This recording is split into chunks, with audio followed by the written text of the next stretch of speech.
To do it. वाशीला असताना sir commissioner असताना तिथे एका म्हाताऱ्याबाईचं झोपडी पाडली होती आपण. वाशीला असतं. बार्शी. हा, तर तुम्ही आणि एक सोलापूरला कलेक्टर असताना सोलापूरला पाणी उजनीच्या धरणाचं पाणी सोलापूरला आलंच पाहिजे असं पॉलिटिकल खूप प्रेशर होतं. तुम्ही दडपण कसं हँडल करता थोडं वैयक्तिक मला थोडं सांगा. अगेन कन्व्हिक्शन तुम्ही जर बघितलं तर ऑब्जेक्टिव्ह काय? ऑब्जेक्टिव्ह आहे की सोलापूरला पाणी द्यायचा हा ऑब्जेक्टिव्ह होता.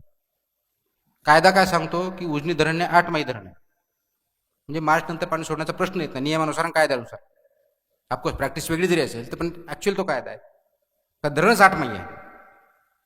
धरण 8 माई तर 12 माई पाणी सोडण्याचा प्रश्न येत नाही. पहिला लिगल प्रश्न तिथं उत्तर झाला. लिगलवर कोणी काही बोलू शकत नाही. लिगल आन्सर त्याचं भेट. ऑब्जेक्टिव्ह काय? मॉरल आणि पब्लिक. तर सोलापूरच्या शहराला पाणी पुरवठा करण्यासाठी उजनीमधून पाणी खालच्या धरणापर्यंत जातं आणि तिथून पाणी लिफ्ट केलं जातं, हा त्याच्यातला इश्यू आहे. मग म्हटलं हा जर प्रॉब्लेम आहे तर उजनी धरणातून पाईपलाईन काय येत नाही डायरेक्टली? सोलापूरला पाणी देणं एवढाच विषय ना, ते नदीतून सोडा पाहिजे असं काही नियम नाही. You can directly go for pipeline. कारण दरवर्षी इतकं मेट्रिक टन तुमचं MLD पाणी जातं तिथं, सोडावं लागतं उन्हाळ्यामध्ये. त्या पाण्याच्या कितीतरी काहीतरी 1-2% सुद्धा पाणी शहराला भेटत नाही, कारण पाणी ऑफकोर्स इव्हॅपोरेशन लॉसेस आहेत, बाकीचे लॉसेस आहेत, मूर्त आहे, ऑल सेड अँड डन. त्याच्यावरती पूर्ण ऊसाची शेती चालते, तिथून लिफ्टिंग होतं, ह्या सगळ्या गोष्टी आहेत. तर ज्यावेळेस मी कलेक्टर म्हणून तिथं जॉईन झालो होतो त्यावेळेस मी पहिला प्रश्न, इथला सर्वात मेजर प्रॉब्लेम माझा मी हातात घेतला होता. कारण तो तुम्ही आता हातात कसा घ्यायचा तुमचं कन्व्हिक्शन आहे की नाही. सोलापूर DPAP जिल्हा आहे, ड्रॉट प्रोन एरिया प्रोजेक्ट म्हणजे म्हणतो. इथं सगळ्या जिल्ह्यात 13 तालुके काहीतरी आहेत, त्याच्यापैकी 11 तालुके त्याचे ड्रॉट प्रोन मधले आहेत, म्हणजे पाऊस इथं मिनिमम आहे. ऍट द सेम टाइम इंडियामधला सर्वात जास्त शुगर केन फॅक्टरी असलेला सुद्धा जिल्हा आहे. हे कॉन्ट्राडिक्शन नाही का? This is what I started working from day one. हे कॉन्ट्राडिक्शन मला कमी करायचं आहे. त्याचाच परिणाम म्हणून तिथं दुसऱ्या बाजूला दरवर्षी 500-700 टँकर पण लागत होते पियाच्या पाण्याला. म्हणजे सर्वात जास्त ऊसाचं क्षेत्र तिथं, सर्वात जास्त शुगर फॅक्टरीज तिथं, सर्वात मोठं धरण तिथं, सर्वात टँकरही जास्त तिथं. एवढे कॉन्ट्राडिक्शन एका जिल्ह्यात कसे असू शकतात? हा something not gone wrong either in the policy or implementation, and who is responsible for the district? Ownership. I took the ownership. I said मला हा प्रॉब्लेम सॉल्व्ह करायचा. I started working on it and did solve to a certain extent. जे काय मला 17-18 महिन्यामध्ये मी did solve. तुम्ही जो प्रश्न विचारला त्याचं काय केलं पैसे, ते डिमांड होतं. म्हणलं मी सोडणार नाहीये. का सोडणार नाही? कारण लिगली तुम्ही बाउंड नाही आहेत. मला याला पाणी द्यायचं, त्याचं कसं करायचं बघतो मी. I tackle that problem. म्हणून NTPCचा तिथं प्रोजेक्ट चालू होता नॅशनल. आता तो प्रोजेक्ट सुरू झालेला आहे NTPCचा. त्याला उजनीमधून पाणी प्रोसेसिंग म्हणजे त्यांचं प्लांटसाठी वापरायचं होतं. आणि त्यांना कलेक्टरच्या ऑफकोर्स लँड ॲक्विशन पासून सगळ्यासाठी गरज लागते, कारण तो प्रोजेक्ट सुद्धा 7-8 वर्षापासून पेंडिंग होता. लँड ॲक्विशन रोडच्या बाजून शेतकरी अडवत होते. मीटिंग झाली, त्यांना म्हणलं मी तुमच्या लँड ॲक्विशनचे प्रॉब्लेम मी सोडतो. That is my responsibility. 15 दिवसात तुमचे प्रॉब्लेम सोडले जातील. तुम्ही जी पाईपलाईन करताय त्याचं पाणी शहराला द्यायचं आणि शहरामधलं जे सिवेज वेस्ट होईल त्याचं प्रोसेस पाणी तुम्ही घ्यायचं, हे अग्रीमेंट करा. त्यांच्याबरोबर अग्रीमेंट केली. म्हणून मला नवीन पाईपलाईन करण्याची गरज पडली नाही. NTPCला जी पाईपलाईन जाणार होती त्याचं डायरेक्टली पाणी उडणे धरणाचं NTPCला जाण्याच्या ऐवजी शहराला भेटेल. शहराचं STP मधलं जे पाणी असेल त्याचं त्या लेवलचं प्रोसेसिंग करायचं आणि ते प्रोसेसिंगचं पाणी त्यांना द्यायचं, म्हणजे त्यांना जे पाहिजे ते पाणी भेटणार. गव्हर्नमेंटचं कन्करन्स घेतलं, ऑनरेबल चीफ मिनिस्टरचं त्याच्यामध्ये ऑफिशियली घेतलं. Everybody was on winning plate.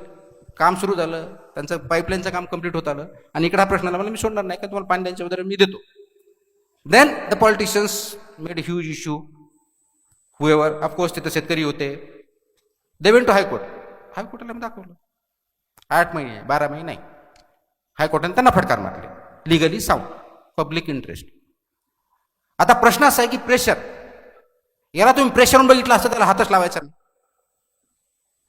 हा प्रॉब्लेम होता. तो प्रॉब्लेम सॉल्व्ह करण्यासाठी as a leader that's your responsibility.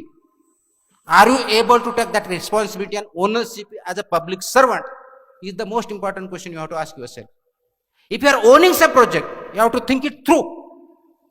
पाणी द्यायचं नाही, सोडायचं नाही हा विषयच नव्हता. विषय वेगळा आहे. You have to understand that's why ownership मी घेतली. पण त्या अनुषंगाने टँकर नव्हते का नव्हते? हे टँकर लागत होते का लागतात? 700 लागतात का लागतात?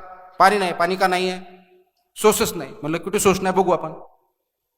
पहिल्या वेळेस मागितलं आपल्याला माहिती केलं, ज्यावेळेस करतो त्यावेळेस आपला तहसीलदार मार्फत रिपोर्ट येतात, बीडीओ डेप्युटी इंजिनियर असतात त्यांचा, प्रत्येक गावामध्ये किती पाण्याचे सोर्स हे स्त्रोत. जे सुरू झालं त्यावेळेस 700 स्त्रोत दाखवले ते मला.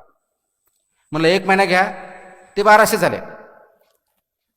अजून 15 दिवस घ्या म्हटलं, 15,000 सोर्स झाले.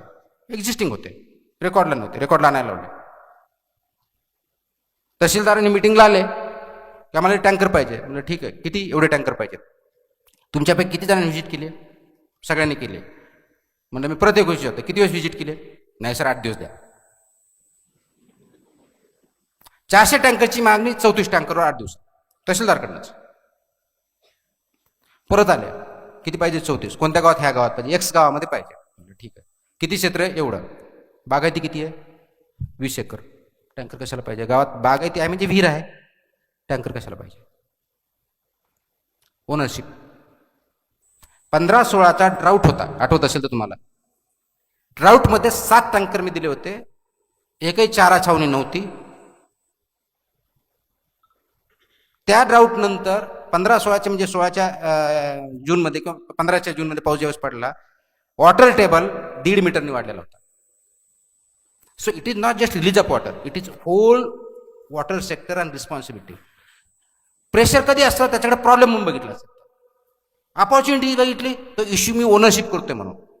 म्हणून पहिल्या दिवशी तुम्हाला जे सांगितलं होतं की तुम्ही ज्यावेळेस एलडीओ जाता, तुमचे 20 गावामध्ये शेतकरी, शेतकऱ्याचे पशुपालक ही तुम्ही ओनरशिप घेतली, मग ते उद्योजक कसं करायचं सोपं जाईल. सो प्रेशर घेण्यापेक्षा ओनरशिप घ्या. That's my mantra. If you do that, I think you can Excel.